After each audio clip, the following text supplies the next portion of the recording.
베드로전서 5장 함께 읽겠습니다.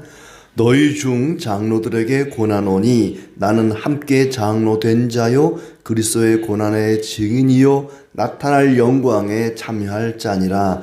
너희 중에 있는 하나님의 양무리를 치되 억지로 하지 말고 하나님의 뜻을 따라 자원함으로 하며 더러운 이득을 위하여 하지 말고 기꺼이 하며 맡은 자들에게 주장하는 자세를 하지 말고 양무리의 본이 되라. 그리하면 목자장이 나타나실 때에 시들지 아니하는 영광의 관을 얻으리라.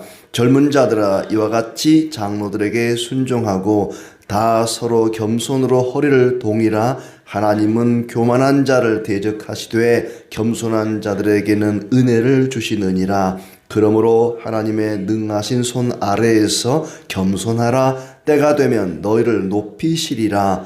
너희 염려를 다 주께 맡기라. 이는 그가 너희를 돌보심이라. 근신하라. 깨어라. 너희 대적 마귀가 우는 사자같이 두루다니며 삼킬 자를 찾나니 너희는 믿음을 굳건하게 하여 그를 대적하라. 이는 세상에 있는 너희 형제들도 동일한 고난을 당하는 줄을 알미라. 모든 은혜의 하나님 곧 그리스도 안에서 너희를 부르사 자기의 영원한 영광에 들어가게 하신 이가 잠깐 고난을 당한 너희를 친히 온전하게 하시며 굳건하게 하시며 강하게 하시며 터를 견고하게 하시리라. 권능이 세세 무궁하도록 그에게 있을지어다. 아멘. 내가 신실한 형제로 아는 실로아노로 말미암아 너에게 간단히 써서 권하고 이것이 하나님의 참된 은혜임을 증언하노니 너희는 이 은혜에 굳게 서라. 택하심을 함께 받은 바벨론에 있는 교회가 너희에게 문안하고 내 아들 마가도 그리하느니라.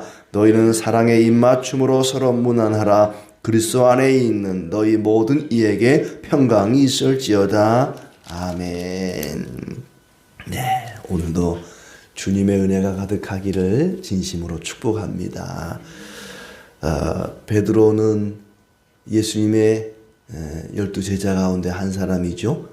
갈릴리 호숫가에서 고기잡이 하다가 예수님께 부름받아서 제자가 되고 어느 날 갑자기 밤새도록 한 마리의 고기도 못 잡았는데 주님 명령 따라 그물을 던졌더니 어마어마한 고기를 잡게 되고 주님을 따르게 되었습니다. 아마 그렇게 주님을 따르는 것이 자기 혼자 고기 잡는 것보다 훨씬 출세에 빠를 것이라 생각을 하고 예수님을 따랐던 것 같아요. 예수님을 통해서 뭔가 좀 출세도 해보고 이 정도로 능력 있는 분이라면은 나의 인생에 큰 도움이 되겠다 싶어서 따랐는데 오히려 도움은커녕 그 예수님 때문에 하마터면 같이 죽을 뻔했습니다. 예수님 모른다고 도망갔다가 성령이 임하고 나서 이제 진리를 깨닫고 예수님의 복음을 전하는 사도가 되었는데 그로부터 한 30여 년이 흐르고 나서 거의 이제 인생의 마지막에 다다라서는 오늘 이와 같은 이야기를 하고 있습니다. 진정한 목자의 역할을 잘 감당하라고 교회와 교회 지도자들에게 권면하고 있는 것이죠. 그때 당시의 교회는 어마어마한 핍박 가운데 있었습니다. 고난당하고 있는 교회를 향해서 성도들을 향해서 위로하고 격려하기 위해서 이 베드로전서를 기록했습니다. 소아시아 지금의 튀르키예 지역에 있는 성도들에게 보내는 그런 서신이죠. 마치 맹수떼에게 둘러싸여 있는 양떼들에게 보내는 것 같은 교회가 또 성도들이 그런 모습으로 보여지는 거죠.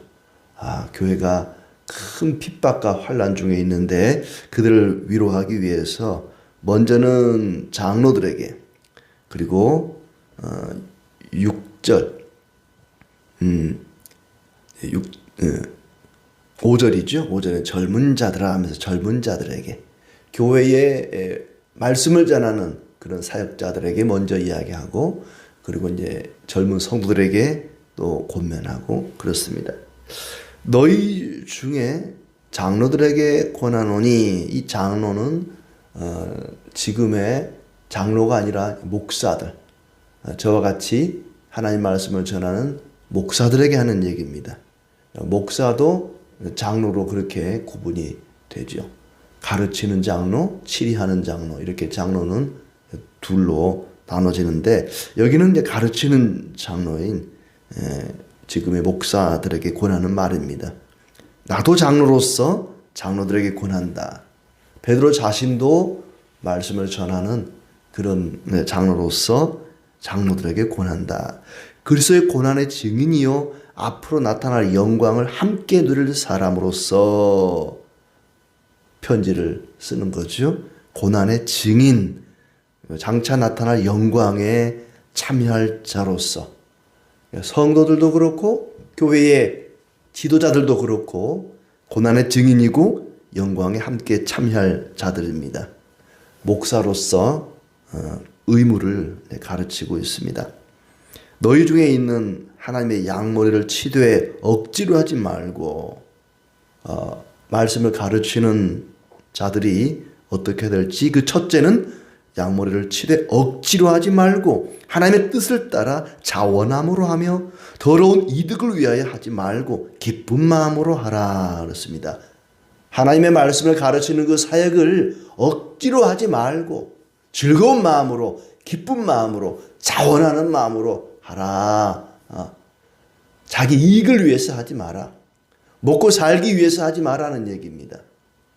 양떼를 치는 목자가 내가 이 양떼를 쳐서 양털을 깎아서 팔아서 먹고 살아야겠다, 양털을 목적으로, 아니면 요 양을 잘 키워가지고 양꼬치 먹어야겠다 하고 잡아먹을 생각으로 양을 치지 말고 기쁜 마음으로 양을 위해서 목자의 역할을 감당해야 된다. 자기 이익을 위해서 하지 말고, 더러운 이득을 위하여 하지 말고 기쁜 마음으로 하라. 그 다음에 3절에 이제 두 번째는 주장하는 자세로 하지 말고 양무리의 본이 되라. 주장하는 자세로 이래라 저래라 막 시키고 명령하고 강요하고 그러지 말고 본이 되어라. 말씀을 따라서 실천하는 본이 되어라. 그리하면 목자장이 나타나실 때에 시들지 아니하는 영광의 면류관을 얻을 것이다.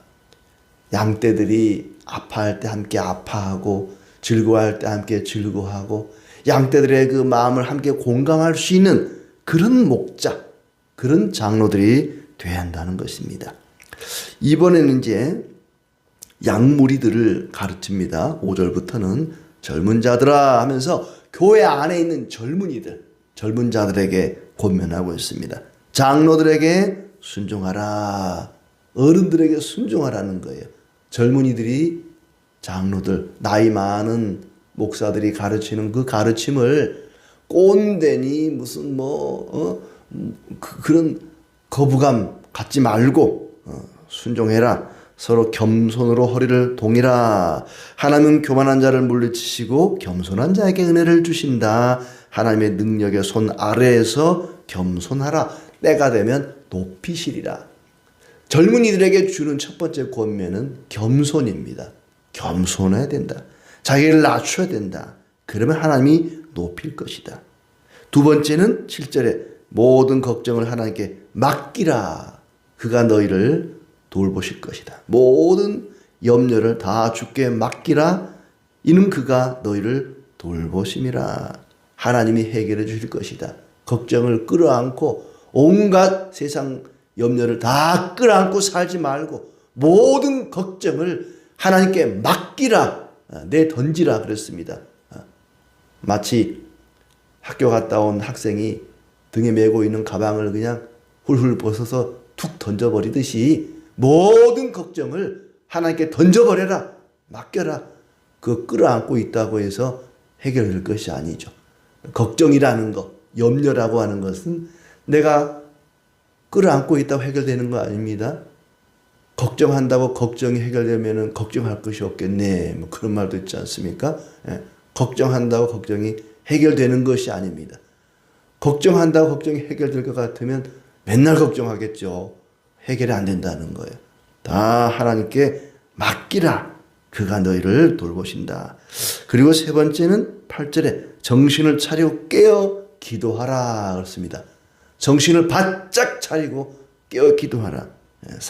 사장에서도 그 말은 하고 있죠. 만물의 마지막이 가까웠으니 정신을 차리고 조심하여 맑은 정신으로 기도하라.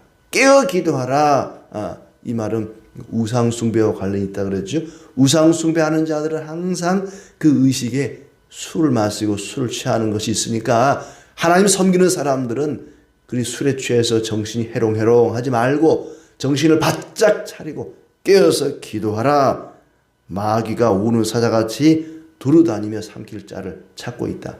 마치 배고픈 사자가 먹을 것을 찾아 이리저리 다니는 것처럼 마귀가 우는 사자처럼 우는 사자. 우는 사자 왜 울겠어요? 배고파 우는 거죠. 배고파가지고 어디 먹을 게 없나 어슬렁어슬렁 닭을 잡아 먹을까 토끼를 잡아 먹을까 그리고 어슬렁거리는 것처럼 그러고 돌아다니고 있다. 그러니 정신을 바짝 차리고 깨어 기도하라. 믿음을 굳건하게 하여 그를 대적하라. 마귀를 대적하는 방법은 믿음을 굳건하게 하는 것입니다. 믿음을 굳건하게 하면 마귀가 얼씬도하지 못합니다. 믿음을 굳건하게 하려면 깨어 기도하는 거죠. 말씀과 기도, 그것이 마귀를 물리칠 수 있는 무기입니다. 믿음을 굳건하게 하는 방법이죠. 세상에 있는 형제 자매들도 다 같은 고난을 겪고 있다. 하나님 왜 나에게만 이런 고난이 있습니까? 나에게만 왜 이렇게 힘든 일이 있습니까?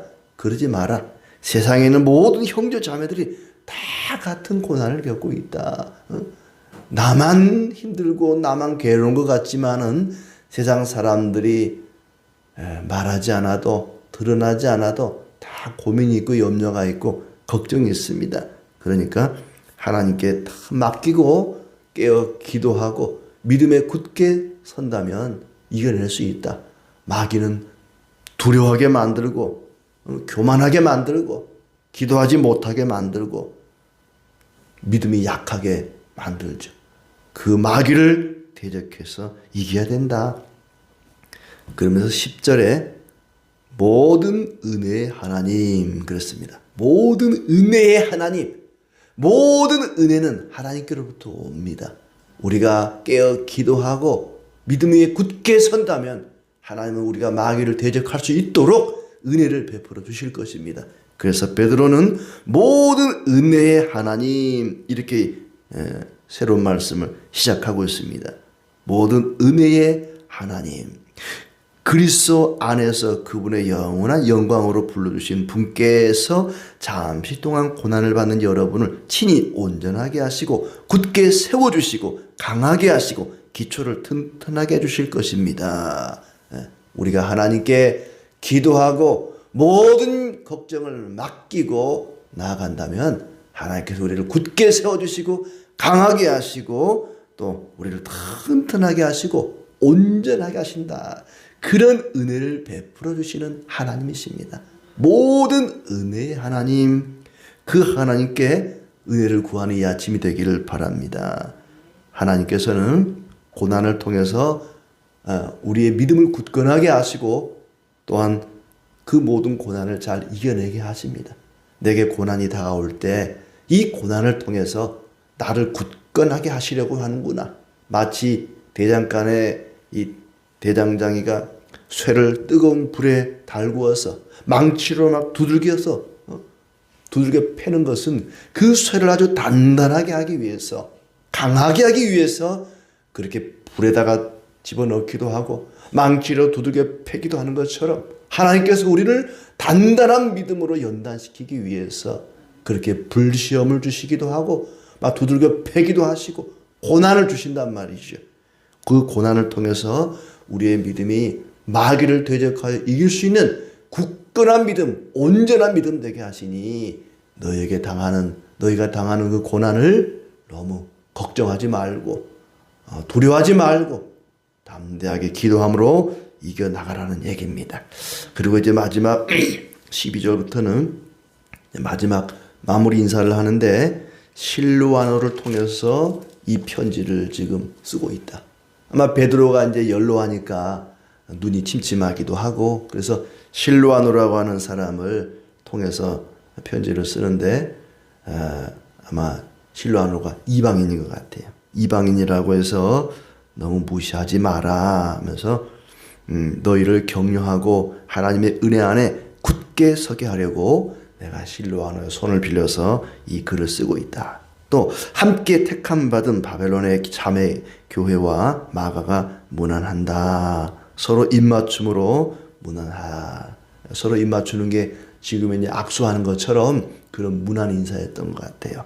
서로 성도들끼리 교회끼리 문안하라 하면서 이 마가라는 사람 이렇게 베드로 곁에 항상 붙어 다니면서 베드로를 잘 또 보필했던 것 같아요. 그래서 베드로를 통해서 예수님에 대한 이야기를 많이 듣고 마가복음을 쓰게 됩니다.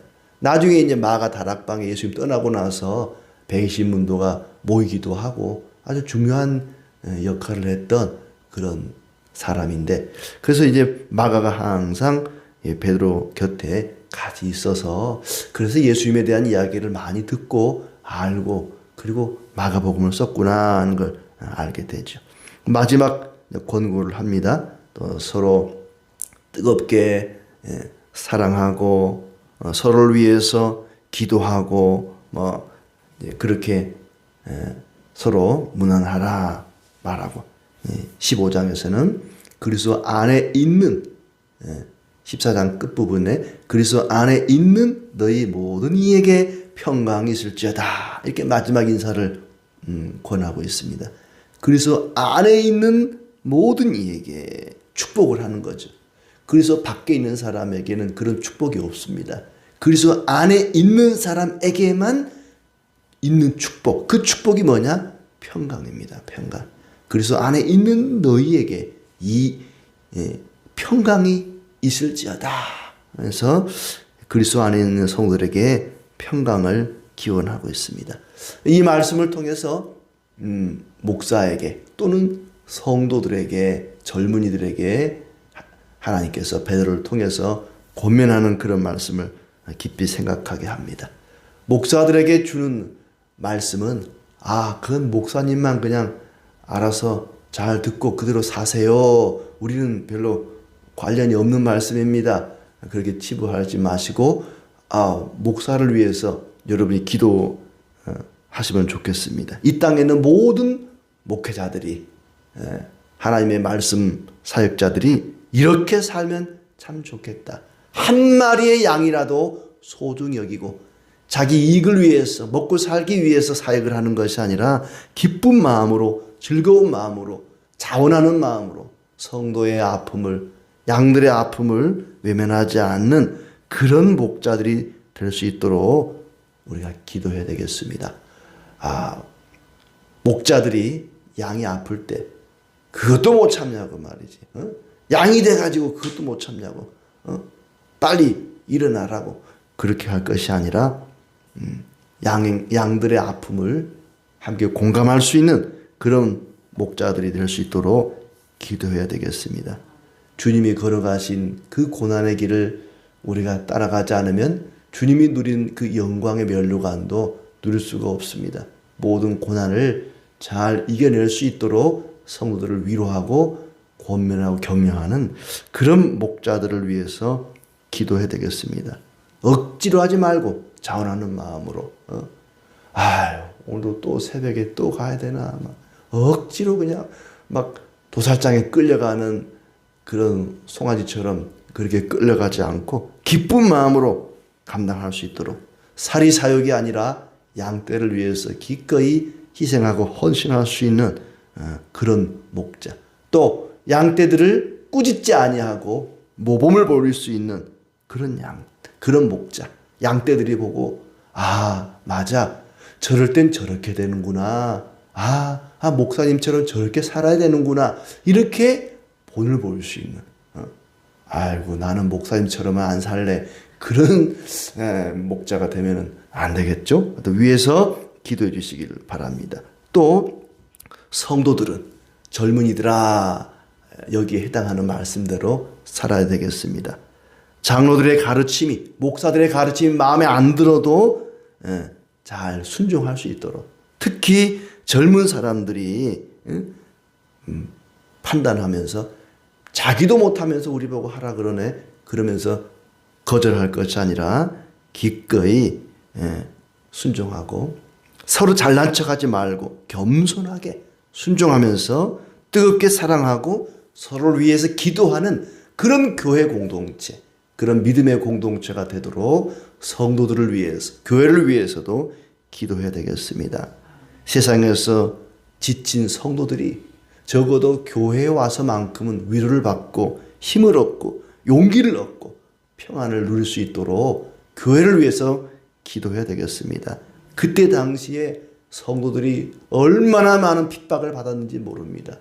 그렇게 세상에서 핍박받던 성도들이 교회에 와서만큼이라도 마음의 위로와 평강을 누려야 되는데 교회에서마저 서로 아웅다웅 싸우고 치고받고 그러면 어디 가서 위로를 받겠냐는 것입니다. 교회가 마치 주님의 품 같은 어머니 품 같은 그런 피난처 역할을 잘 감당하도록 교회를 위해서 목사들을 위해서 교회 지도자를 위해서 특별히 기도해 주시기를 바랍니다.